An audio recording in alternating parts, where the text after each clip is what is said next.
พระพุทธเจ้าเพิ่นบอกเอาไว้บอกแนวทางเอาไว้ก่อนที่สิเข้าสู่อนุปาทิเสสนิพพานตายเบิดร่างกายบัดนี้ธรรมและวินัยนั่นแหละจะเป็นศาสดาแทนเราตถาคตคำว่าธรรมให้ทุกคนทำความเข้าใจให้มันแจ้งจริงๆเลยธรรมแปลว่าความจริงของสิ่งทั้งหลายทั้งปวงของจักรวาลนี่ตั้งแต่กำเนิดแห่งโลกมันก็ได้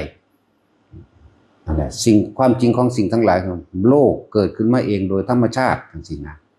สัตว์ก็เกิดมาจุติโดยธรรมชาติทั้งสิ้นเพราะว่าธรรมคือความจริง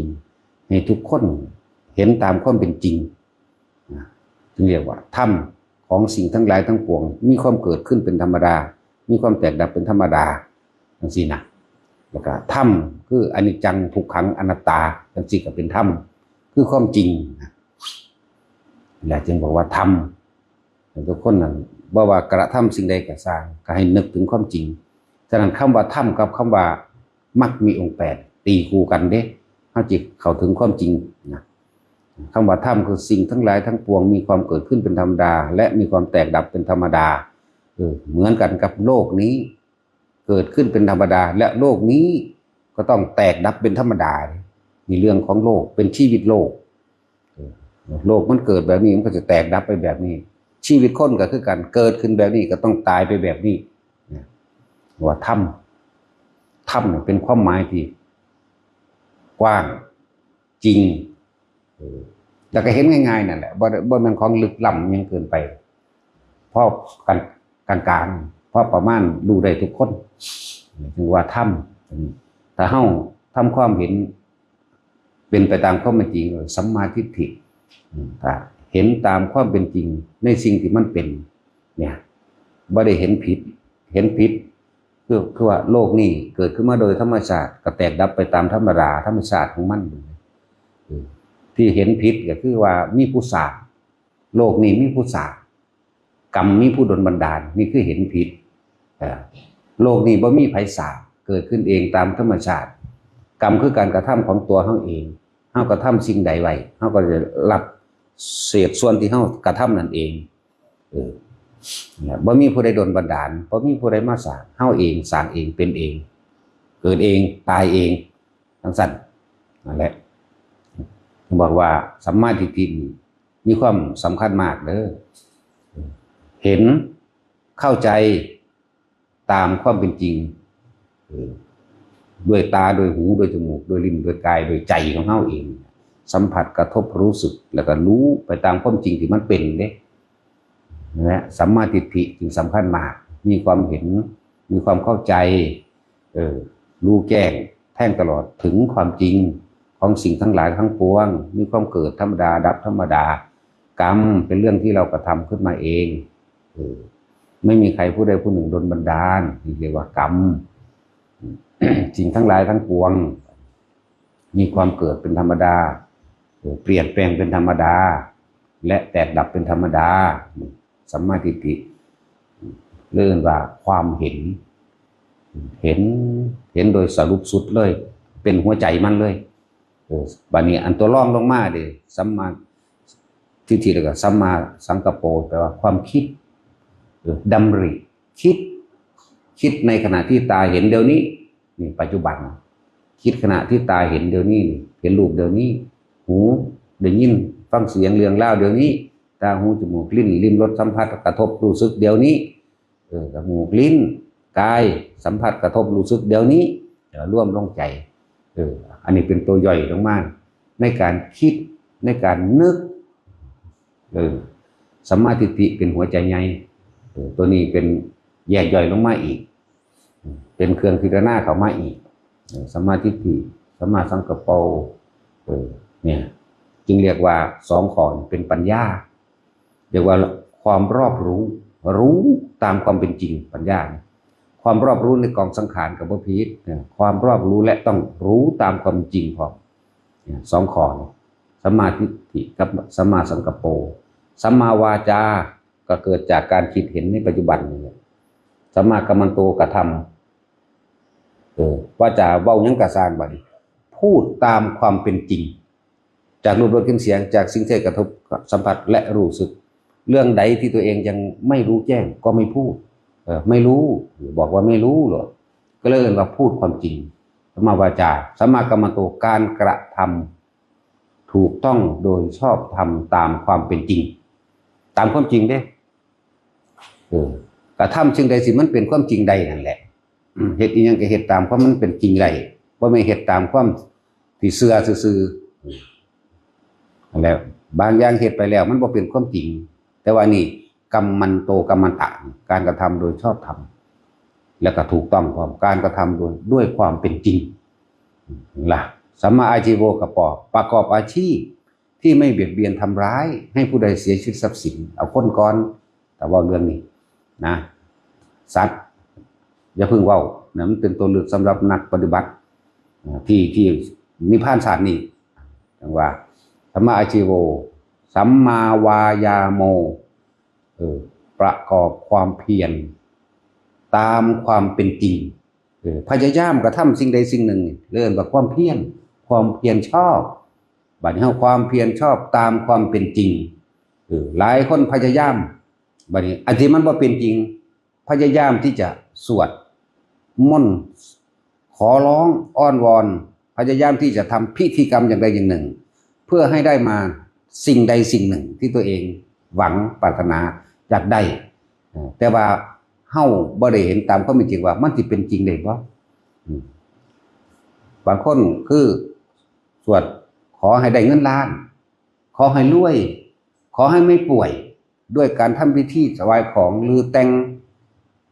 งหยังล่ะแต่งแก้แต่งบนแต่งแก้แต่งอัน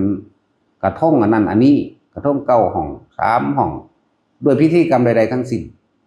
คือเพียรพยายามที่กระทำพิธีกรรมนี้เพื่อให้ตัวเองหายป่วยจริงๆนะหรือเพื่อให้ตัวเองรวยหรือให้สิ่งใดสิ่งหนึ่งมาคุ้มครองตัวเองหรือเรียกว่าบูชายันเพียรพยายามที่จะกระทำการบูชายันขอร้องสิ่งศักดิ์สิทธิ์นั่นเองนะมีความเพียรตัวนี้ผิดแต่ถ้าเพียรพยายามอันใดที่มันเป็นจริงเขาก็เหตุไปตามมันจริงเลยที่มันเป็นไปได้อันพวกนั้นเป็นไปไม่ได้พวกนั้นมันก็เลยยานกันหลักบอก ถ้าเขามีความเพียรพยายามก่อนสัมมาสติเดี๋ยวความนึกว่านึกนี่มันก็เป็นการนึกประกอบมาต่อสมาธิฏฐิสมาสังกัปโปวาจากรรมโตอาชีโววายโมสตินี่ตามจริงปะเนาะนึกถึงอะไรที่เป็นไปได้นึกถึงความเป็นจริงเริ่มสตินี่นึกไปหาผุดไปหาตสัมมาทิฏฐินึกไปแล้วอันนี้มันเป็นจริงเฮ็ดไปได้อย่างที่นะอันนี้มันเป็นจริงก็เว้าแต่สิ่งจริงบางสินะว่าสัมมาสตินึกถึงจริงที่มันเป็นไปได้ตามมันติดตามที่เป็นจริงนึกถึงว่าทุกอย่างมันจะมีเหตุมีปัจจัยอย่างสิ่งใดแต่ทั้งหมดสัมมาสมาธิมันก็เกิดความจิตตั้งมั่นแน่วแน่จิตเลยตั้งมั่นบ่โอนเอ็นบ่หวั่นไหวเป็นสมาธิจิตสิเป็นกลางบ่โอนเอ็นเนี่ยเพราะว่าเฮาได้หัวข้อแรกแล้วเข้าใจรู้แจ้งตามความเป็นจริงแล้วสรุปผลตามจริงได้แล้วเบิดทุกอย่างตามจริงตลอดเลยเป็นสมาธิเลยเป็นธรรมชาติสมาธิธรรมชาติอันนี้เป็นผลเนื่องจากสมาธิฏฐิสัมมาสังกัปโปวาจากรรมโตอาชีโววายโมสติแล้วก็เป็นสมาธิเองสัมมาทิฏฐิสัมมาสังกัปโปเป็นทางปัญญาเนี่ยเห็นบ่ล่ะทุกคน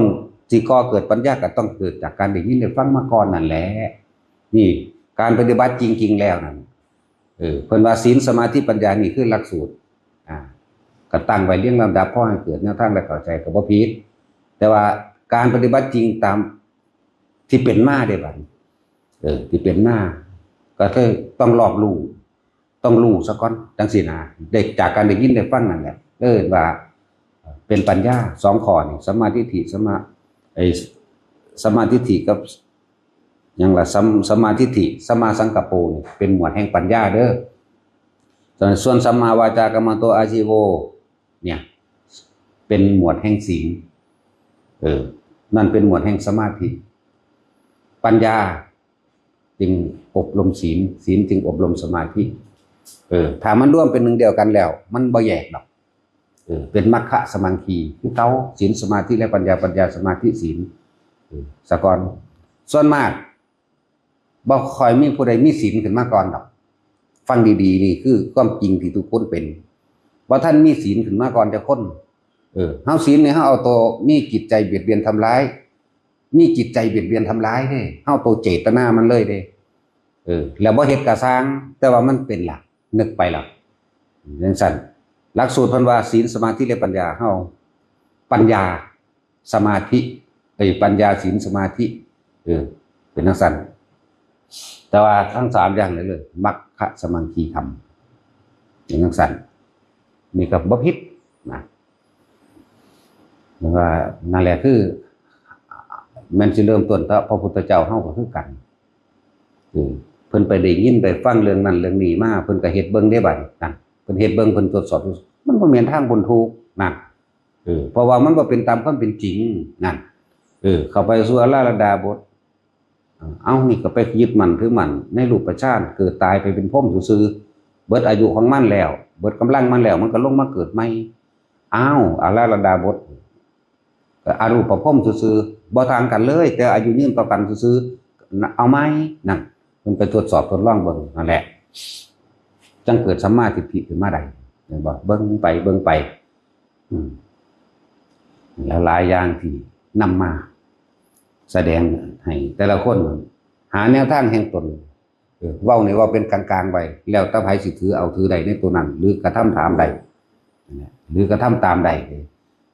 เพราะว่าปัญญาของคนมันบ่เสมอกันความเห็นคนบ่เสมอกันคือจังเฮาเว้าเรื่องปัญญาขั้นต่ำก็เริ่มจากการบูชาโดยดอกไม้ธูปเทียนของหอมบางคนก็ห้อยพระเครื่องเพื่อเป็นเครื่องระลึกนึกถึงพระพุทธเจ้าและพระสงฆ์ทำบ่ขั้นเข้าใจว่าทำมันเป็นความจริงที่อยู่กับตัวเองคนบ่ค่อยระลึกถึงตัวเองนั่นแหละเรื่องหรือการเคารพบูชาผู้เฮาเหลียวเห็นยอดพระเจดีย์เกิดความอบอุ่นใจขึ้นวิธีพึ่งมองหันไปซะก่อนแต่ของพึ่งกับของขั้นเป็นเขาบ่ทันเข้าถึงธรรมบ่ถึงความจริงมีการบูชาด้วยดอกไม้ของหอมธูปเทียนพระพุทธเจ้าเพิ่นก็บอกไว้อยู่มีขึ้นระดับนั้นมันก็เป็นขอเป็นธรรมที่เหมาะสมกับทุกชนชั้นทุกสติทุกปัญญานะบางที่เฮาก็มีการบูชาเคารพความหอมบางเพิ่นก็ยังว่าหญิงคนนั้นไปไหนคนที่ถูกงูกัดตายพูนมันไปสวรรค์ดาวดึงส์พุ่นมันก็แค่ได้ดอกไม้นึงเด้ล่ะมันก็ไปนี่จังว่าธรรมะของพระเจ้าเป็นอนุปุปิกถาเป็นอนุปุปิกถาเริ่มจากต้นแล้วค่อยๆลาดเอียงชันลงไปลึกลงไปจนถึงที่สุดแห่งความวางทุกอย่างคือปณิพพานนี่ว่าเฮาพยายามถือว่าค่อยๆที่จะเอาจากเบื้องต้นท่ามกลางที่สุดบ่ตัดเอาที่สุดเลยทีเดียวก่อนที่ว่าตัดบางที่แสดงถึงที่สุดแล้วทีเดียวย้อนกลับขึ้นมาหาต้นมันบางที่แสดงทำการไปหาปลายแสดงไปลงมาหาต้นก็ได้เรียนสั่งแต่ว่าทุกคนบ่แม่นว่าไปถือเอาหม่องใดหม่องหนึ่งเด้อคือเพิ่นแสดงธรรมให้กับพระองค์หนึ่งก็แสดงแบบหนึ่งให้กับพระอีกองค์หนึ่งก็คือแสดงแบบหนึ่งนั่นสั่นแหละคือพระยังล่ะพระนันทะจังสิอย่างใดนั่งฟ้านี่คือว่าเพิ่นตัวได้บัดแน่คือว่าพระพุทธเจ้าบ่ตัวเจตนาคนละอย่างกันเด้อเจตนาเนี่ยเรียกว่าหนทางลวงแห่งความสำเร็จแต่ว่าคนโลกว่าสิตัวเจ้าอยากได้นางฟ้าบ่คุณพาไปเบิ่งนางฟ้าก่อนเห็นมาแล้วอยากได้บ่อุ้ยก็อยากได้แล้วนางปะทะกัลยาณีเมียเจ้าเนี่ยเป็นไดซั่นอุ้ยคือลิงไผสิเอานั่นเห็นบ่ล่ะมีความอยากสูงกว่าแล้วให้ไปเดินจงกรมให้ไปนั่งสมาธินั่นเรือนไม้นั่นเรือนว่างนั่นโคนไม้นั่นถ้ำเงื่อมผาภูเขาป่าเธอจงไปอยู่ในความสงบและวิเวกอาศัยความวิเวกนั่นแหละนั่นก็ไปเฮ็ดตัวเฮ็ดไปเฮ็ดมาบรรลุแล้วเอาอยู่บ่บาดนี่บ่เอาแน่ก็ขึ้นคำสัญญาไว้ก็บ่เอาสั่นกันนั่นแหละหรือสุมณะสามเณรหรือสังกิจจะสามเณรโจร500คือเขาไล่ขามายืนอยู่หม่องหันบอกเขาไปรีเด่น พวกทหารแลนมาแล้วบอกว่าพระคุณเจ้าเมื่อกี้นี่เห็นพวกโจรแลนมาทางนี้บ่แล้วก็ยับมาก้าวเดียวนั่นเด้อาตมายืนอยู่ตรงนี้ไม่เห็นใครเลยเห็นแค่พวกกันโยมนั่นแหละนั่นทั้งสั้นแล้วตั้งแต่ไปรี่อยู่คุณนั่นแหละขึ้นอยู่กับเจตนานำจึงบอกว่าปัญญาของคนความเห็นของคนก็เสมอกันจะถือเอาจุดใดจุดหนึ่งค่อยๆฝึกหัดดัดไปคือเขาว่าเฮาทรมานเน้นลูกซูนั่นตื่นตีห้าเลยคือลูกกูวอสู้เอาตาใจมั่นสู้ตามใจมั่นมันไปบินบาทใดเด้เนาะในว่าสันนั่นแหละเอามาเทียบตัวว่ามันมาตำหนิอันไหนที่มันปรับใส่ในตัวเองได้ปรับใส่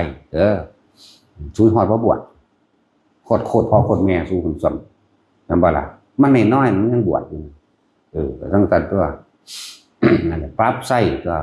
เบิ่งเอาคนคือเหตุจังสั้นคนบริโตนมันก็ก็เลี้ยโตนมันตัวจังเหตุจังสั้นสั่งมันก็ไรมันไปนอนตัวโง่หลายเนาะสู้สั่งมันเล่นสู้เนาะไปบักลาจะได้หยังโทรศัพท์รุ่นใดเอาให้เงินเติมให้เล่นจนเด็กจนเดินตีสี่ตีห้าจังนอนเที่ยงมันก็บ่ลุกนั่นเราก็สู้หักปอกสู้ขามันได้นั่นน่ะแล้วจังสั้นตัวจังหวะนั่นแหละปัญญาบ่เสมอกันเฮาบ่มีปัญญาดอกเฮาเฮ็ดนำพระพุทธเจ้าเลยพวกมีปัญญากับเบิ่งที่สู้เลี้ยงลูกจังได๋เลี้ยงลูกมาฆ่าเจ้าของเนาะจังซั่นแล้วกินยาบ้ามาเว้นบ่บาดตามใจตะมันหลายทำทาเนาะไปไสเอาจักร้อยว่าเด้บ่แม่นแนวนั้นเด้เสียงให้เอาเท่าไหร่500เอาทันว่า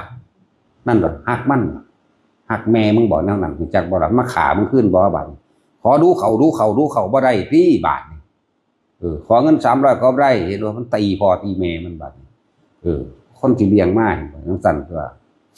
นั่นแหละนี่คือความจริงนะความจริงที่เห็นอยู่ซุมื้อนี่แหละพอหยังมันขาดความเข้าใจขาดความอบรมหลายๆอย่างนั่นแหละจังหวะเฮาเอาตาโตของเฮาหนีโลดอยู่น้ำแม่มันอีกจักว่าล่ะในโลกอันนี้จักรวาลอันนี้ ทำความเข้าใจคำว่าธรรมะนี่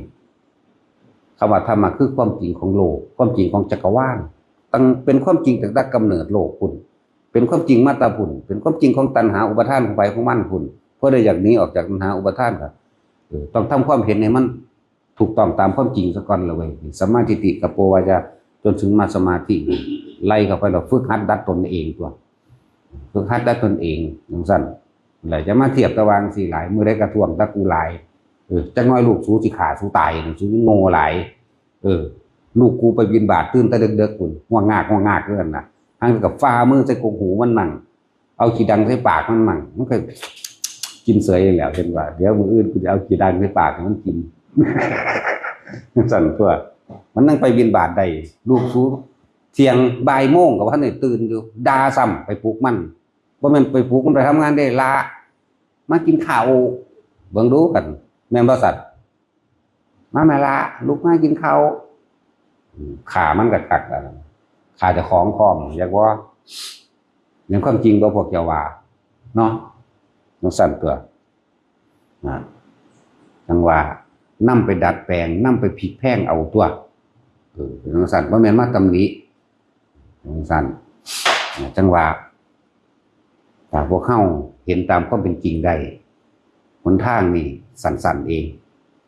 เขาได้บ่หนทางแห่งความหลุดพ้นหนทางแห่งความเข้าสู่มัชฌิมาหนทางแห่งความเข้าเป็นกลางใดคำว่ามัชฌิมานี่แปลว่ากลางเด้บ่คิดถึงหยังเด้เข้าใจบ่บ่คิดถึงหยังเด้แปลว่ากลางบ่คิดถึงอันใดที่มันเป็นรูปธรรมเด้บ่คิดถึงเลยเมื่อบ่มีรูปธรรมความคิดนึกปรุงแต่งมันก็เป็นบ่ได้ว่าจริงๆเว้าเน้นเอาย้ำเอาบ่นี่สติเป็นที่เล่นไปแห่งวิมุตติสตินี่เป็นที่เล่นไปแห่งวิมุตติบัดนี้เฮาอธิบายขยายความให้เข้าใจอีกสติความรู้สึกนึกคิดทั้งหลายเมื่อเข้ามาอยู่กับลมหายใจเข้าออกอันนั้นแหละจึงเรียกว่าเป็นที่เล่นไปแห่งวิมุตติสติความนึกถึงลมหายใจเข้าออกจึงเพิ่นจึงเอ่ยว่าอานาปานสติ เออบุคคลผู้คิดถึงอยู่นึกถึงอยู่และลึกอยู่รู้อยู่ในความรู้สึกอันลมหายใจเข้าลมหายใจออกเห็นบอกรูปย่อมเกิดขึ้นไม่ได้เพราะเราไม่เข้าไปคิดนึกถึงเฮาเอาสติไปอยู่กับบุคคลสัตว์จริงของเฮาเอาสติมาอยู่กับลมหายใจเข้าออกจึงเรียกว่าอานาปานสติอานาปานสตินั่นแหละเป็นที่เล่นไปแห่งความบริสุทธิ์หลุดพ้นวิมุตติอยู่กับลมให้มันมากๆเถอะเดี๋ยวจะเข้าใจเองอะไรจึงว่าสติเป็นที่เล่นไปแห่งวิมุตติเขาอธิบายให้เกิดความเข้าใจเวลาใดที่เขาอยู่ในลมหายใจเข้าหายใจออกคักๆนั่นนะตั้งมั่นดีแล้วนั่นความคิดนึกปรุงแต่งเรื่องผู้นั้นผู้นี้แบบนั้นมันมีอยู่บ่ล่ะมันบ่มีเด่นมันวิมุตติเด่นนั่นจักว่าล่ะทั้งที่ตาก็เห็นนี่ตาก็เห็นคนนั้นคนนี้ยังไปยังมาเรื่องนั้นเรื่องนี้หูก็ได้ยินดังก็เหม็นหุ่นอยู่นี่หอมหวนอยู่มื้อนี่นั่นนี่มีเบิดนั่นแหละแต่ว่าเฮาบ่สติคือความคิดนึกของเฮาบ่ออกไปหารูปหารสหากลิ่นหาเสียงหาบุคคลสัตว์สิ่งของมันก็วิมุตติเด้นั่นน่ะมีมันเข้ามาในลมหายใจนี่เพราะฉะนั้นเอิ้นว่าอานาปานสติบ่นึกถึงทำความรู้สึกนึกคิดอยู่กับลมหายใจเข้าออกทำความรู้สึกลมเข้าลมออกนึกคิดกับนึกจองจำมันไว้นี่เพราะฉะนั้นเอิ้นว่ากายเวทนาจิตธรรมบอกบ่เรียกว่าความรู้สึกนึกคิดนั่นแหละกายอยู่นั่นคือลมหายใจเวทนานั่นแหละรู้สึกนึกก็คือจิตนั่นแหละนึกคิดคือจิตในจิตนั่นเองทำความรู้สึกนึกคิดอยู่กับลมหายใจเข้าออกสภาวะธรรมทั้งหลายที่มันเกิดและปรากฏการกระทบกับเฮาเองถ้าเฮาบอกเอาความคิดนึกคิดกับบุคคลสัตว์สิ่งของจิตมันบ่ปรุงบ่แต่งล่ะแม่อารมณ์มันเกิดบ่ได้พบมันดับมั้ยนี่แม่เน้นเอาว่าท่านเรียกว่าอานาปานสตินั่นแหละเป็นที่เป็นหนทางแห่งความบริสุทธิ์หลุดพ้นเป็นหนทางแห่งวิมุตติวิมุตติมันบ่มีนักไปเทียบมันเป็นสื่อสมมุติอันนึงคือสื่อว่างจังว่าแต่ละคนเน้นเอาเจ้าของโหลดเด้อเฮาบ่ไปแก้ไผได้ดอกในโลกเขามาเกิดเอาเองเฮาสิบังคับความคิดเขาได้อยู่บ่เฮาตัดความคิดเขาได้อยู่บ่ก็บ่ได้บังคับเขานั้นมันนี่ก็บ่ได้นั่นแหละคือมันสิหลงไปอย่างนั้นอย่างนี้พระพุทธเจ้าเฮาจึงแสดงธรรมเป็นมัชฌิมาเด้เพิ่นเรียกว่าธรรมเนี่ยเพิ่นว่าได้พุทธศาสนานี่พวกเฮาเป็นผู้หลังๆขึ้นมาว่าเอาเองเด้เพิ่นเว้าเรื่องธรรมะเด้เพิ่นบ่เว้าเรื่องศาสนาเพิ่นเว้าเรื่องธรรมะบัดนี้พวกเฮามาภายหลังมีการบันทึกไว้เลยว่าหนทางของผู้รู้ผู้ตื่นผู้เบิกบานมั่งหนทางของผู้รู้แจ้งมั่งแล้วเอิ้นว่าพุทธศาสนาเพิ่นบ่ได้เอิ้นว่าจังซั่นเพิ่นใช้ตัวแทนเพิ่นว่าเราตถาคตเว้าแต่ความจริงนั่นน่ะตถาคตแปลว่าธรรมชาติมันก็เป็นของมันแบบนั้นเพิ่นเลยเอิ้นว่าตัวแทนชื่อพระองค์เองนั่นน่ะว่าเราตถาคตเป็นส่วนมากเพิ่นบอกดูก่อนภิกษุทั้งหลายโลดเมื่อครั้งที่เราตถาคตเสวยชาติเป็นโพธิสัตว์นั่นทั้งสันเด้นั่นแหละ ก็เลยว่าหลายๆคนพยายามเอาอัตลักษณะในความเข้าไปยึดมั่นถือมั่นเรื่องกูศาสนาพุทธเด้ศาสนาพุทธกูถือกูศาสนาคริสต์กูถือกูอิสลามเด้ตัดกูออกมึงดูแล้วให้เขานึกถึงความจริงของสิ่งทั้งหลายทั้งปวงมึงดูบัดนี้แล้วว่าสันปฏิวัติธรรมและวินัยบอกธรรมและวินัยจะเป็นตัวแทนเราตถาคตเมื่อครั้งเราตถาคตปรินิพพานไปอย่างสั้นธรรมและวินัยจะเป็นศาสดาแทนเราตถาคตเด้อธรรมคือความจริงของสิ่งทั้งหลายทั้งปวงวินัยเป็นเครื่องบังคับหมู่ภิกษุทั้งหลายผู้ยังไม่รู้แจ้งถึงธรรมเพื่อไม่ให้กระทำความผิดนี่แลวินัยเป็นตัวแทนเราศาสดานี่แปลว่าหนทางเดินตามบุคคลผู้เช่นนี้นี่เอาตัวอย่างของเรานะความหมายศาสดามาจากศาสะนี่แปลว่าวิชาความรู้ไหมดานี่คำว่าดามาคำว่าอัตตานั่นเองนี่เดินตามเราเลยว่าเป็นตัวแทนเราตถาคตเป็นตัวแทนเราตถาคตเลยว่ามันเป็นของมันเช่นนั้นเอง มันเป็นจังซั่นของมันอย่าไปเงิดอย่าไปคุมมันเห็นหยังเห็นไหมมันเป็นจังซั่นของมันเห็นไหมว่าทำและวินัยนี้แหละจะเป็นศาสดาจะเป็นแนวทางของผู้รู้ควรเดินตามผู้รู้เช่นนี้นี่นะอัตตานี่ก็เลยว่าเลยว่าเราเนี่ยจังว่าตถาคตนี่ไหมนั่นแหละเพราะว่าเรื่องธรรมะเด้เพราะว่าศาสนาตะกี้ว่าท่านในมีศาสนายังดอกพวกกระทำตามพามกระทำแบบนั้นตามพิธีแบบนั้นพวกตะกี้เขาถือพระพรหมเด้ว่าท่านมีพระเจ้าเด้พระเจ้าเกิดขึ้นที่หลังคือคนแต่งขึ้นมาเอาเองนะตะกี้เขาก็ถือผีสางนางไม้เทวดาถือพรหมเป็นที่หนึ่งถือพรหมบุคคลกลุ่มนั้นเลยนำมันวิธีการหลอกลวงทำมาหากินสร้างอัตตาตัวตนขึ้นมาเป็นสำนักขึ้นมานั่นนี่ตะกี้มันมีแต่สิเอาชนะกันเด้เป็นจังซั่นแต่พระพุทธเจ้าแหกออกเสมอกันเบิดจึงเลยธรรมว่าธรรมคือความจริงของสิ่งทั้งหลายทั้งปวงมีความเกิดธรรมดาแตกดับเป็นธรรมดาพุ่นตั้งแต่โลกมันก็เกิดขึ้นมามันก็แตกดับคือเก่ามันอายุยืนกว่าคนซื่อว่าโลกสิแตกคนมันเกิดมาได้ล้านศาสตร์นับบ่ได้สำราญนับบ่ได้เลยล่ะบ่เปรียบซื่อเปรียบน้อยบ่จักสิใช้ตัวเลขว่าจังใดเรียกว่ากลับเรียกว่าสงไขซะเรียกว่าไปพุ่นแหละมันสงไขมันอาจสามารถประมาณได้ว่าอาจสามารถสงเคราะห์สังขยากันได้จะคือว่าสังขยาบ่แม่นขนมเด้บ่แม่นสังขยาเก่ากำเด้จังนั่นแหละหลายคนฟังไปแล้วอันใดที่มันเป็นความรู้และมีประโยชน์ก็นำไปใส่ตัวเฮาก็จังว่าเฮาฟังทุกองค์เด้เป็นหลักใหญ่เลยเนี่ยหลวงตาบัวที่หนึ่งอีพอฟังอันเป็นที่หนึ่งเลยมาตาใดเท่าไรล่ะจนเท่าเดี๋ยวนี้หลวงพ่อพุทธทาสหลวงพ่อประยุทธ์โตมีฟังเป็นประจำนอกนั้นกับพันนอกนั้นก็เลยหลวงตาสินทรัพย์มันก็ฟังเป็นอย่างที่ว่าฟังหลวงพ่อปราโมทย์หลวงพ่อเยื่อนหลวงพ่อสุชาติหลวงพ่อโสภาฟังนั่นแหละถ้าจะเอาแบบเด็ดขาดบ่ลดหย่อนผ่อนลงเลยนี่ไปหาหลวงปู่น้อยเด้อนั่นแหละถ้าจะเอาแบบเด็ดขาดเปี้ยงบ่ลดหย่อนเลยนี่ดีมากอยากว่าล่ะเฮาเฮ็ดบ่ได้ทั้งเทื่อเฮาก็ลดหย่อนอยู่หยอกเล่นมั่งเป็นธรรมดาเพิ่นบ่หยอกกับไผเด้จังซั่นแหละนั่นแหละหม่องมันเด็ดขาดหลวงปู่น้อยเด้อห้วยน้ำลิ้น นั่นแหละเปี้ยงอย่างเดียวบ่มีการลดหย่อนไผสิว่าสุดโต่งก็สุดไปตัวสุดก็สุดตัวสุดนิพพานแหมเนาะมันเป็นซั่นตัวแล้วบ่สงสัยเลยหลวงปู่น้อยตาดูนตาแดงขึ้นเลยลูกเดียวแต่ว่าหัวคือเก่าล่ะนี่สังเกตว่าได้ยิ้มหัวแต่คือหายคนนี่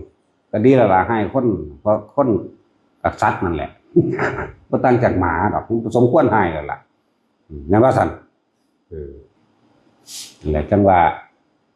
หลวงพ่อโสภามื้อนี้สัตว์เปี้ยงแต่ว่าถ้าได้ดุดันนำหลวงปู่น้อยดอกย่ำหยอกเขาก็หยอกอยู่ดอกเป็นซั่นแหละหลวงพ่อเยื่อนหลายอย่างหลายรสชาติแต่ที่เขาฟังประจำคือหลวงตาเป็นที่หนึ่งคนเป็นทั้งพ่อทั้งแม่ทั้งปู่ทั้งย่าทั้งตาทั้งยายทั้งครูทั้งอาจารย์บึดสุดแนวอยู่ในหันต้องมากกับหลวงพ่อพุทธทาสแล้วก็หลวงพ่อประยุทธ์ธรรมะมันกว้างฟังเอาประโยชน์เด้อันใดที่มาสร้างประโยชน์ได้ก็เอาอันนั้นเด้มันฟังเอาโทษเด้เพิ่นเว้าจริงบ่ทุกอย่างนั่นแหละมีแต่เฮาล่ะบ่จริงอย่าก็ล่ะนี่ซั่นแล้ว การคึกฤทธิ์มื้อนี้เฮาก็ฟังเด้ล่ะมันเป็นธรรมะบ่ได้ฮักไผบ่ได้สั่งไผก็จังว่าอยู่ฟังเอาความจริงอันนี้เฮาเฮ็ดบ่ทันได้เฮาก็ทันได้ว่าอันใดเฮาเฮ็ดได้เฮาก็ว่าโลดแล้วแต่ว่าที่เฮ็ดบ่ได้จักอย่างมีแมงจักอย่างคือกันล่ะวะแต่ถิ่มบ่ทุกอย่างคือกันนั่นแหละจักบ่ล่ะเลยบ่มีหยังได้หรอกเพราะว่าทั้งเบิดมานี่บ่ให้ได้หยังบ่ให้เป็นหยังพร้อมเด้อว่างๆนั่นแหละพอมันจะสาวะพระท่าน620 บาท